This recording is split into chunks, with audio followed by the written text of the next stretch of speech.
so am I.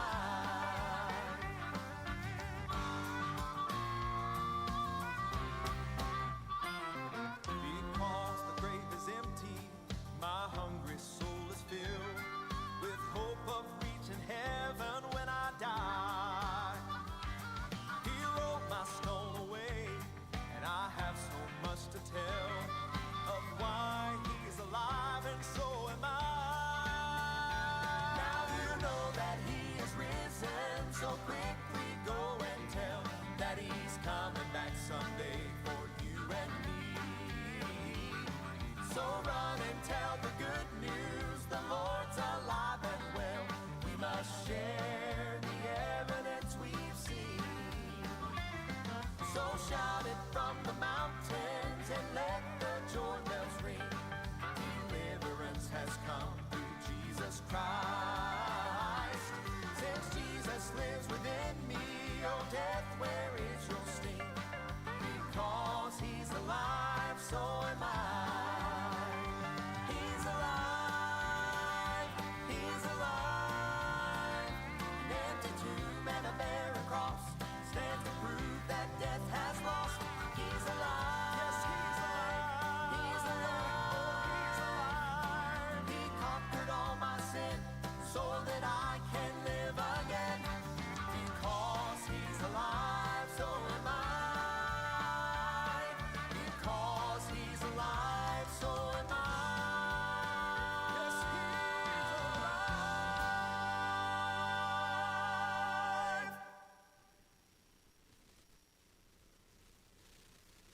For every heart there is a promise that where two or more are gathered in his name, that we would know his tender presence,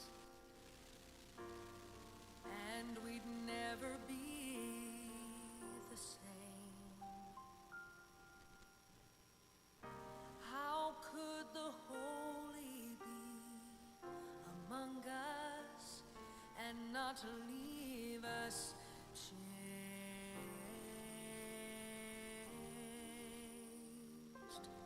When God shows up, tears fall down. Feel his glory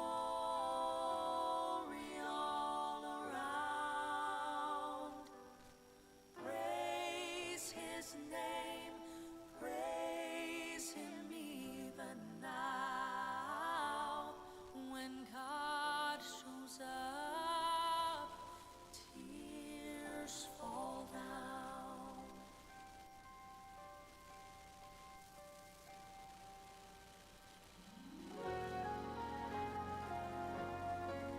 For all the ones who've come here thirsty, drink your fill of living water and be blessed.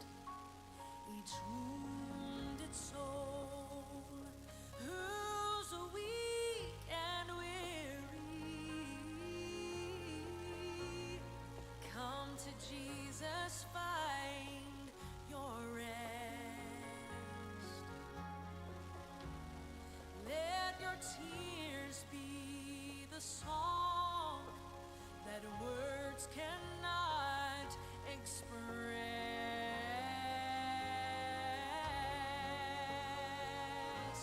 When God shows up, tears fall down. Feel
Good morning.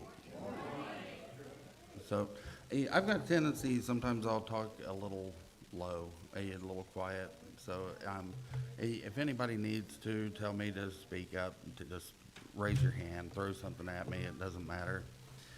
So, obviously, I'm not Dwayne. Um, so, I was going to say the exact same thing, actually.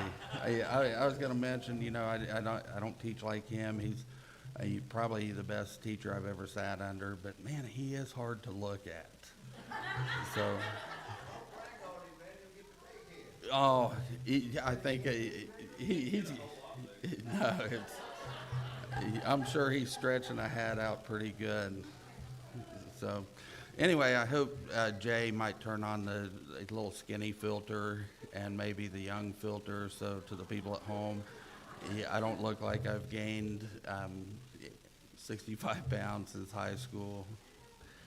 So, anyway, Brother Ted, would you open us up in prayer, please? Yeah, I'm sorry. Oh.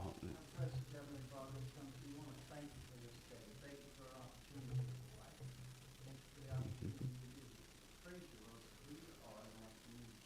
We ask you, Lord, that you be with everyone that's here. Be with us who couldn't be here because of sickness, health, and those who are traveling. We ask you, Lord, that you just be with us. We want those to be guided and keep us safe. And we give you praise and glory and honor. All right, thank you. So, I thought I'd put together a pretty good outline until I actually got it done, and then I opened it up, and I was like, man, I think it's actually shorter than I thought that it was. So, I do need a lot of input back and forth from everybody in order to make this go long. Otherwise, I'm going to have to resort to some tactics like having you all do sword drills or something like that. And I see a lot of people that probably look like they've got some worn out rotator cuffs, and they're going to have a hard time lifting the Bible up over their head. I see a lot of arthritis in fingers and glasses and bad eyes. So to make this thing last longer, to make sure we get the full 45 minutes in, if I start doing sword drills, it's because I'm running out of material, and I got to have you all raise that Bible up, struggle to do that. Drop it back down, use your arthritic fingers to move it around. Hope that you all have the big letter Bibles so that you can actually find the verses and read them. And then if I run out of sword drills to do, I've kind of got a signal and tell Charity to feign a heart attack or something like that, fall over. And that will bring an abrupt end to the lesson. But we're in 2 Kings chapter 2. We'll read the first 9 verses. I kind of realized that I should have done this in a bigger font because my eyes aren't so good even with glasses on. But it says, "And it came to pass when the Lord would take up Elijah into heaven by a whirlwind, that Elijah went with Elisha from Gilgal." So, a quick question, where is Gilgal? Is it in the Promised Land or not in the Promised Land? Anybody? See, this will make this lesson nice and long. In or out? So we got an in, we got an out. It's going to be in. I'm sorry. Okay. And Elijah said unto Elisha, "Tarry here, I pray thee, for the Lord hath sent me to Bethel." And Elisha said unto him, "As the Lord liveth, and as thy soul liveth, I will not leave thee." So they went down to Bethel. Is Bethel in the Promised Land or out of the Promised Land? Come on. Yes, it is. It is in the Promised Land. It's actually the same place in the Bible where Jacob had his dream of the ladder and the angels ascending up and down the ladder. I believe Bethel means a house of God, right? Okay. And the sons of the prophets that were at Bethel came forth to Elisha and said unto him, Knowest thou that the Lord will take away thy master from thy head today? And he said, Yeah, I know. I hold your peace. So it seems like everybody thus far knows that Elijah is going to be taken away, right? And here Elisha is. He's followed and served Elijah, kind of in the background, for anywhere from like 6 to 10 years. To this point, I don't believe that Elisha's performed a single miracle at all. But he is there with Elijah. He's going to be there with him till the very end, even though Elijah's told him to just stay where you're at, and I'm going to go on to this next place. Elisha said, Nope, I'm not going to leave you. I'm going to follow you all the way to the very end. The people are coming to him wanting to talk about it. You can kind of imagine what that's like, knowing that your spiritual mentor is going to be taken away from you later that day. Probably don't want to discuss it very much, do you? So, and Elijah said unto him, Elisha, tarry here, I pray thee, for the Lord has sent me to Jericho. Is Jericho in the promised land or out of the promised land? In. Very good. And he said, As the Lord liveth and thy soul liveth, I will not leave thee. So they came to Jericho. Now, I read somewhere, these are pretty good little trips. These are like 10, 12, 13 miles in between. So they're getting some wear and tear on their sandals that day, I'm sure.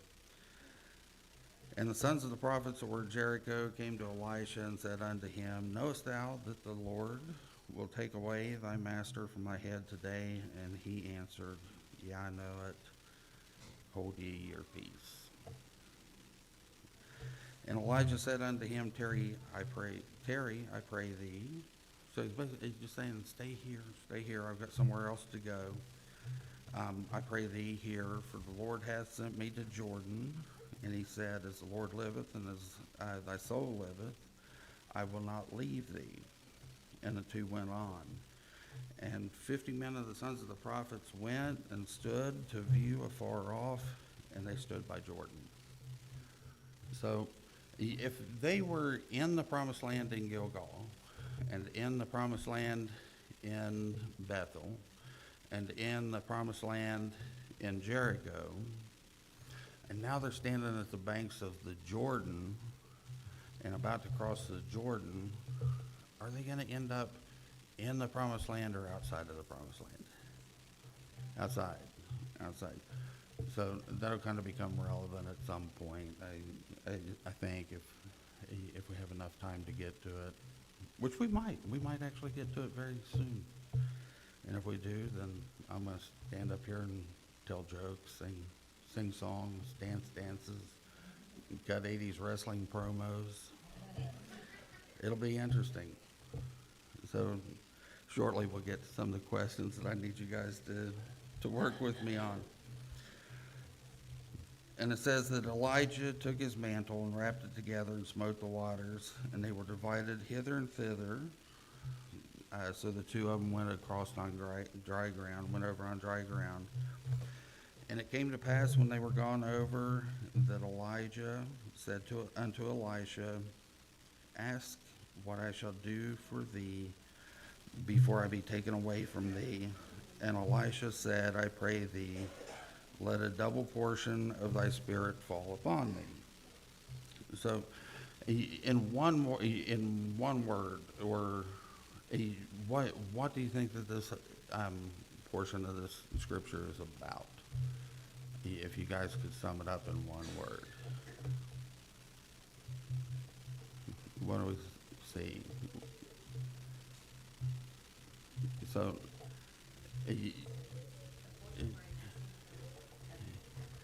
yeah, stuff like, so we're seeing like Elijah's legacy being passed down. And I guess in verses 10 to 14, we probably see that maybe a little bit more, but Some of the things that kind of stood out to me was the loyalty of Elisha and his unwillingness to stay back even when his spiritual mentor had told him to stay where he was. He was very loyal to continue to follow Elijah. I'm going to get my tongue twisted up, and I'm going to say Elijah when I mean Elisha, and Elisha when I mean Elijah. So if that happens, correct me. So, one thing, Elisha asked for a double portion of the Spirit that was upon Elijah, right? So, have you ever in your own life said or had a spiritual mentor that you've looked at and said, if I could just be half the Christian that that person is, I'm going to be okay? By show of hands, who said that? So, they're up everywhere, right? Okay. So what motivates us to do that? Why do we say, if I could just be half the Christian that person is? Mm-hmm. Yeah. So we want to emulate that, right? So they've lived kind of an exemplary life that we see that the Lord's really worked through them in a lot of ways, and we want to be like them. But are we actually kind of artificially? Are we saying and recognizing that they elevated the bar, or are we actually kind of lowering a bar for ourselves?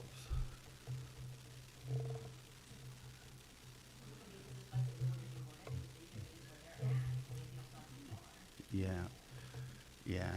So,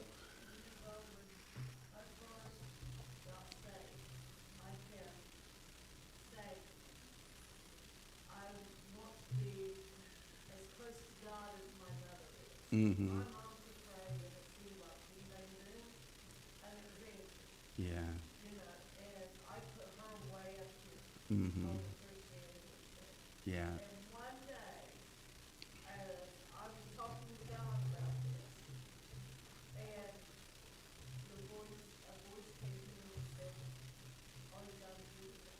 Mm-hmm. Yeah. Yeah. Yeah. So, as we look at the people that we hold up as our spiritual mentors or spiritual heroes and stuff like that, if we only ask to have half the portion of the Spirit that was put upon them, we might only receive half of the portion of the Spirit that's upon them. But we see Elisha, he had audacity and boldness, didn't he? So when we think of the people that we look up to the most as spiritual mentors, and is humility actually kind of one of the character traits that they have that we see in them that makes them somebody for us to look up to as a spiritual mentor? Okay. So, do you ever think, when we say of that person, if I could just be half the Christian that person is, would that be something that necessarily coaxes their ego or anything? Would they say, oh wow, I've really been recognized for being this pillar, or I tend to think that the people that we do tend to look to as spiritual mentors, actually probably see more potential in us to be greater than they were in doing our work for the Lord, right? Than they saw in themselves. they probably all started out with, man, if I could just be half the person this is, and then they become a person that somebody else looks to. E- that I think that if they were really to examine things, they would want us to say, man, e- e- if I could be half the person, half the Christian that that person is, versus I'm gonna set as a goal in my life to be to have twice the portion of the Spirit that they have. I think that they would actually kind of appreciate that a little bit more, right? So, kind of the question is, or some of the questions is, should we aspire to just be and have a portion of the Spirit that that person has, like half a portion, or should we have the boldness and audacity and the courage to be like Elisha and ask for a double portion? That person.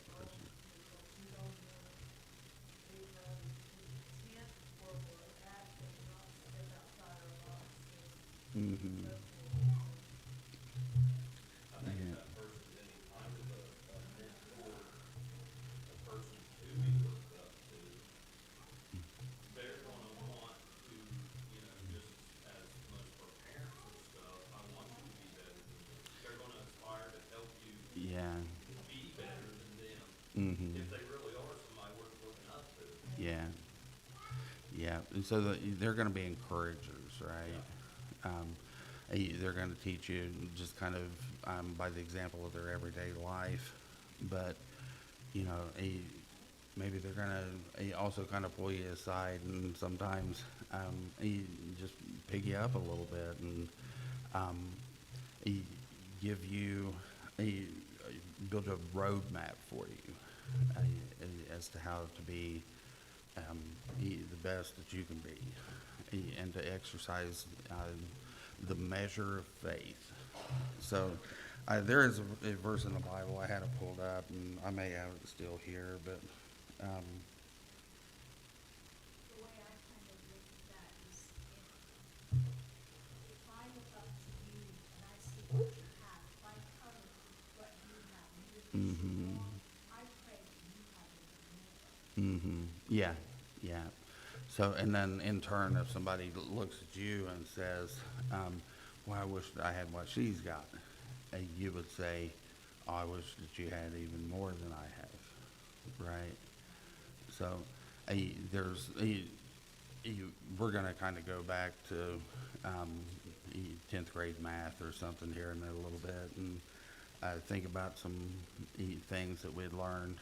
But there is a verse in the Bible, James 4:2, that says that you have not because you ask not, right?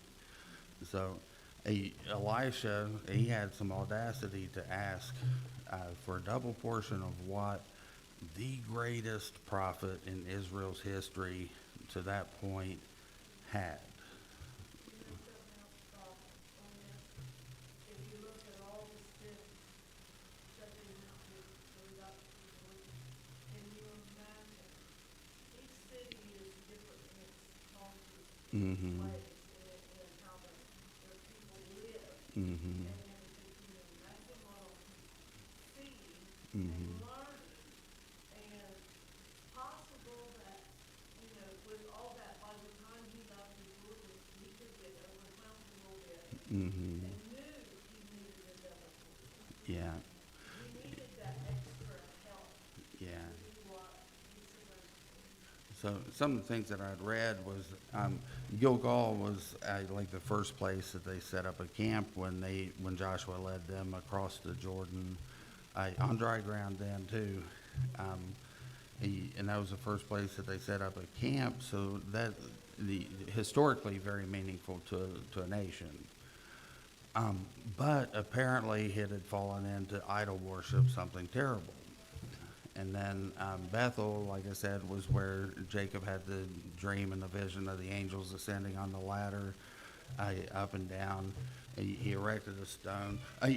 I believe, if I'm right, Gilgal, as soon as they crossed the Jordan, they erected 12 stones, each representing one of the 12 tribes of Israel, as a monument to the future generations, so that they could come back to that spot and know that that is where God had kind of culminated the journey out of Egypt, through the wilderness, wandering around for 40 years. And when they were finally allowed to come in, they erected those stones near Gilgal as a reminder that this is where the Lord brought you to. So, and then Elijah and Elisha are walking around in there, and they're seeing all the idolatry that's going on in that city. And I'm sure that they're devastated by that. And then Bethel, I believe, had become very heavily into idol worship also. Jericho, we all remember the story of the Israelites marching around Jericho once a day for 6 days, and then 7 times on the seventh day, I think. And the walls of that city falling down. And later on in the chapter, we'll kind of see that of the cities that they visited, that was the only one that really kind of repented and turned back to God.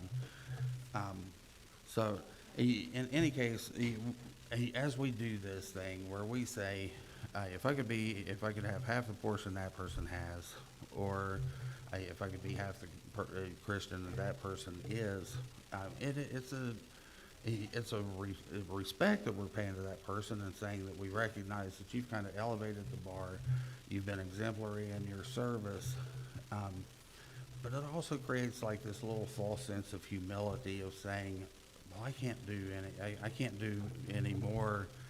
I can't do more than you did. I can't be a better example than you have been. But it kind of allows us to lower the bar a little bit as to what could be expected from us if we actually met our potential, and we ask for what God would be willing to give us. We lack the audacity of an Elisha. In Elijah, he didn't just pick out some guy in the pew. He didn't just pick out like his grandpa or something like that. He chose the man who was the eminent and greatest prophet that Israel had known up until that point. And he said, I want a double portion of what that guy's got. I'd always thought for some reason that Elijah had performed like 7 miracles, and Elisha ended up performing 14. But in kind of researching this, there would be some that say that, it's kind of the ratio of the major miracles, but then there was a lot of minor miracles, and they came up with like 11 miracles for Elijah and like 22 for Elisha. So he had the audacity to ask, to have a double portion of the Spirit that was upon his mentor. So anyway, I don't think that any of us have actually had an Elijah in our lives, right? Has anybody met anyone that called for a drought and it didn't rain for 3.5 years? Anybody met anybody that connected to God that they could do that? Anybody known anyone that was superficially fed by ravens, or supernaturally, not superficially, but fed by ravens? Or has anybody known anybody that miraculously could refill a jar with flour and refill another cruse with oil? Has anybody's spiritual mentor ever been able to do anything like that? So those are amongst the miracles. Has Has anybody's spiritual mentor ever raised another person's child from the dead? No. Has anybody's spiritual mentor ever called down fire from heaven? No. So I'm starting to lose you guys, ain't I? So here in a minute, I'm going to do something controversial, which makes Charity nervous. And she asked me on the way here, she's like, you ain't got anything controversial in your outline, do you? So I told her no. I said, what could I do that would be controversial? She said, I'm not telling you because then you'll do it. Has anybody's spiritual mentor ever separated the waters of a river or stream so that you guys could walk across without getting your shoes wet? No. So what I noticed is that if we all had the audacity to ask for a double portion of the spirit that was upon our own spiritual mentor, what would happen?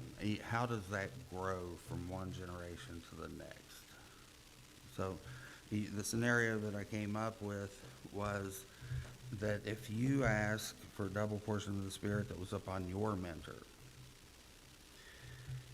and if you serve as the spiritual mentor for your child, and if your child asks for a double portion of the spirit that's upon you, and if your child becomes a spiritual mentor to your grandchild, and if your grandchild likewise asks for a double portion of the spirit that was upon your child, then your grandchild, how, compared to the person who's your spiritual mentor, how much more of that spirit would be upon your grandchild than it was upon your spiritual mentor? 8 times.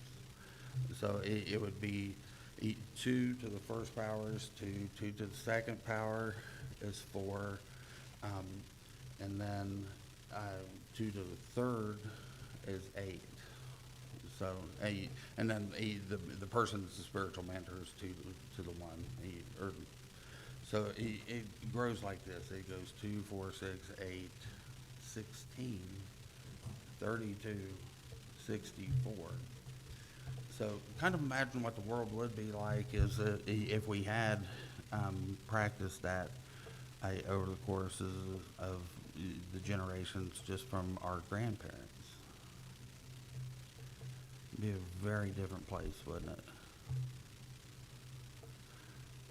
Now let's see kind of how that works out when our target is to just have half of the portion of the Spirit that was upon our spiritual mentor. Yeah, and exponentially divided. So it goes from that person that's the first in line, the person that is identified as the spiritual mentor, the baseline, right? And then we ask for a half, and then we've only got 1/2, 1/2, under 1/2, 1/2, right? And then that goes from a half to a fourth, and from a fourth to an eighth, and from an eighth to a 16th, and from a 16th to a 32nd, and then a 64th and a 128th. And you can see how after a number of generations, if that is the benchmark that we're setting, just to have the half portion of what our spiritual hero has, and then we become the spiritual hero to our child, and then that child becomes a spiritual hero to your grandchild. There's an exponential decrease. You know, if all of us just ask for the same portion as our spiritual hero, then the power and growth of the church is just going to stay flat. But if we ask for a double portion, it's going to exponentially grow. So in one generation, the power of the church doubles. In 2 generations, it's 4 times as much. 3 generations, it's 8 times as much. 4 generations, 16 times as much. I think that we're reaping what we've sown in the world that we live in now, because we've all set just as an aim or a target to be half of what this person was. And we've watched the power of the church within the society and culture. Its influence has decreased exponentially. Does everybody agree? Okay. That portion of the lesson was supposed to have taken way longer than what it actually did.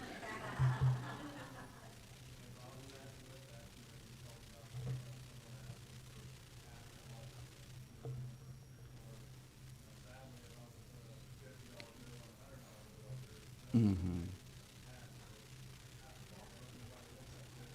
Right. Mm-hmm. Yeah. Yeah. Yeah. So, Really should be actually basing it off on somebody else's spiritual life. no, probably not. Asking for more of a spiritual life. Mm-hmm. Not sin. Yeah. Yeah. Yeah. So there's a verse. We've talked about the "you have not because you ask not." There's the verse. This is where I should do the sword drill. It's 10:34. We got 11 minutes. But Romans 12:3 says, "For I say, through the grace given unto me, to every man that is among you, not to think himself more highly than he ought to think, but to think soberly, according as God hath dealt to every man the measure of faith." So the question is do we all get the same measure of faith? And then the manifestations of that is how hard we choose to exercise it. Oh. All right. So I'm gonna have to start cutting promos here, because I can do that loud. But no, the verse says, "For I say, through the grace given unto me, to every man that is among you, not to think himself more highly than he ought to think, but to think soberly, according as God hath dealt to every man the measure of faith." So when he says the measure of faith, the question is do we all get the same measure of faith? Right? So how is it that somebody can manifest all of these great works, multiples over what I have done in my life?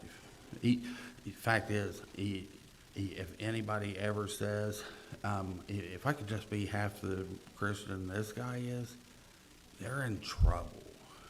And probably, honestly, if somebody says, if I could just be twice the Christian he is, they might still be in trouble. But if they get to that point, they ask to be half, at that point, they need to be listening to God, and they need to be doing what God had them to do. Yeah. You're involved for God. I'm happy for God. He's For- there for God. Yeah. We're all doing what God called us to do. Right. Yeah. So the question then becomes, by introspection, us looking at ourselves in a mirror, in our prayer life, what we perceive maybe we've done well to allow God to do through us. Are we still yet doing the best that we can? And that I think is where he says, let each of us kind of look at ourselves soberly. And, not to allow ourselves to feel good because we paid a tithe or did an extra thing, or maybe he gave money to the homeless man. Don't let us think that those works are great, because there's probably always something that we could do that would be better than that. So I think that there is kind of, if we are all given the same measure of faith, it's kind of obvious that there are some people who exercise that more and get more out of it than what we do, right? Mm-hmm. Grow it by using it. Yeah. I mean, if you're always just sitting in a corner, you ain't using any faith to sit in a corner and, Yeah. I mean, when God's calling you to do something, you've got to step out in faith to do it, and that in turn grows your faith. Mm-hmm. And, just through obedience to God, if He's calling you to something, He ain't just gonna watch you fall flat on your face, Yeah. you know? So we're all very quick to say that I can't do what this person did. I lack the ability to do this thing. But, we never kind of step out onto the choppy waters to challenge ourselves. So that's why I was proud of you for teaching last week after having never taught before. Right? So now you can do it. And God will empower you to be able to do it. And the next time it's going to be easier for you to do, I think. And I think that there's probably a lot of people that have been, God's spoken to them a little bit and said, maybe this is your a ministry opportunity. This is your chance to talk to this person or that person, or to do this thing or that thing, or to get out of your comfort zone and to stand in front of a crowd of people. With your mouth so dry that your tongue sticking to the roof of it, right? And little beads of sweat on your forehead and your heart doing 180 beats per minute. We've got drugs to slow that stuff down, but we don't have them here, I don't think. But, if we did, ACLS certified, we'll get you out of it. But just having the courage to be able to do something that we don't think that we're able to do is an important thing.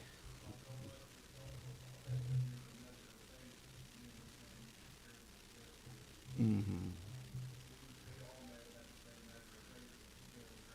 Right. Mm-hmm. Yeah. Don't conflate it, but it's the application of that measure of faith to whatever gift you were given. So, whatever gift you were given, if you apply that measure of faith to it, then whatever it is that you do, you will do to the best of your potential. So let me ask you a question.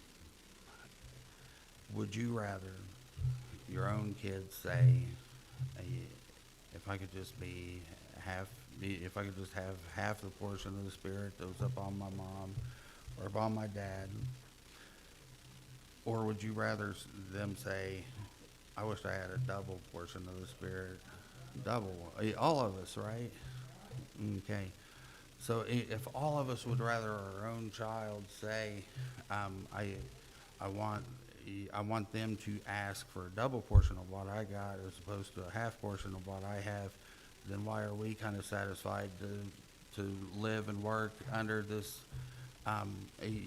this ask where we've only asked for half of what mom has, or half of what dad has, or half of what grandma had, or half of what grandpa had?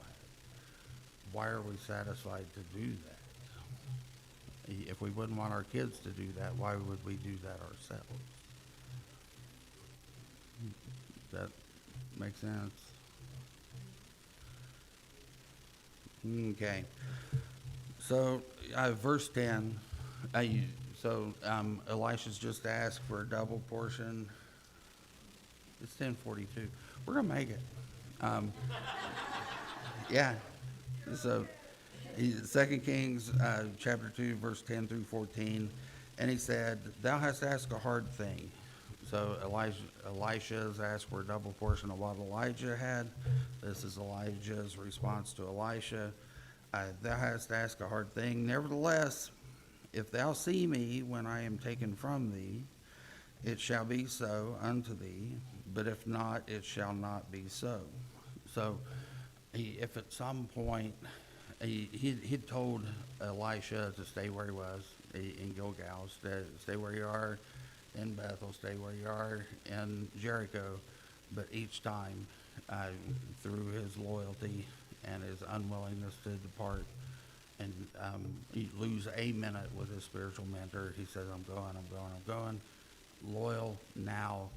The receipt of the double portion is contingent upon his presence at the time that Elijah is taken up in the whirlwind. "And it came to pass, as they still went on and talked, that behold, there appeared a chariot of fire and horses of fire, and parted them from asunder.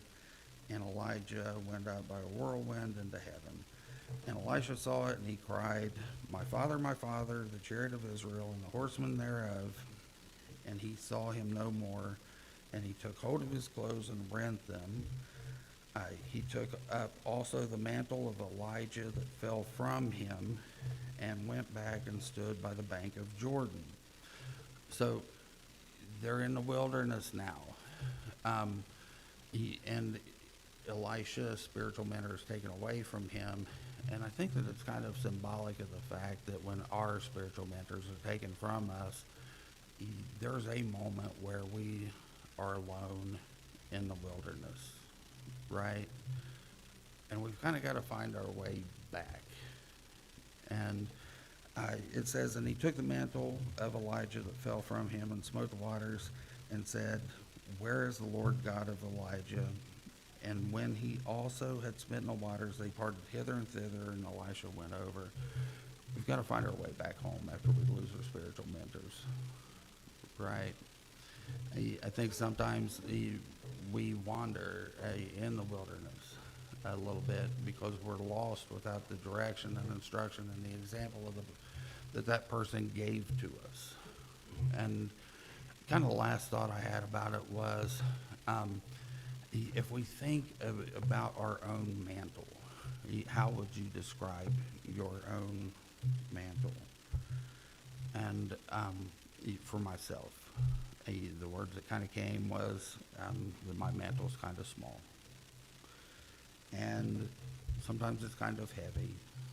And it's been battle tested in 1,000 lost battles that I'm still fighting, because I'm sure one day I'm going to win them, right? And sometimes I don't think that the mantle that I wear would necessarily keep somebody warm, and sometimes it's very uncomfortable. So I think about my mantle, I think about my kids. I don't want my mantle to fall upon them for those reasons. But I like Charity's mantle to fall upon them. I'd like for my kids to pick up Charity's mantle. She's been rock solid for 25 years. Me, not so much. I've been at war with God at various times. And, for probably the span of, I think it's been like 13 years since I've been up here. And 8.5 years ago, I went to what was supposed to be the last church service that I would ever go to. And 8.5 years later, I'm still here. So I had a plan. I was like, I don't want any portion of anything. I pretty much told God for like 4 years, I don't want any portion of anything that you can give me. Okay? And then in a moment when I went to a place to show Charity that we could stay married and she could have her faith and I can sleep in on Sundays, something happened. God had a different plan, and I'm here 8.5 years later after I wasn't supposed to be here at all, right? but think about the mantle that you wear, and would you want that mantle to fall upon your children? And for me, the answer is no. But my answer to myself is, I know the answer. I know why I wouldn't want it to fall upon them. But now the challenge from me to me is, what can I do to make that mantle better? What can I do to patch the holes in it, and the rips and the tears, and to clean out the stains of the 1,000 lost battles, to make it larger, make it bigger? What can you do? What can we do as a collective, so that we leave to our children a legacy of faith and works, like Elijah left to Elisha. And it's 10:48. I actually went over, so and we only did 14 verses, but I do appreciate everybody's attention and participation. I'm gonna have to get something to drink, because I'll spit cotton if I spit anything right now. So, alrighty, we will call this a day and date and a lesson. I appreciate you.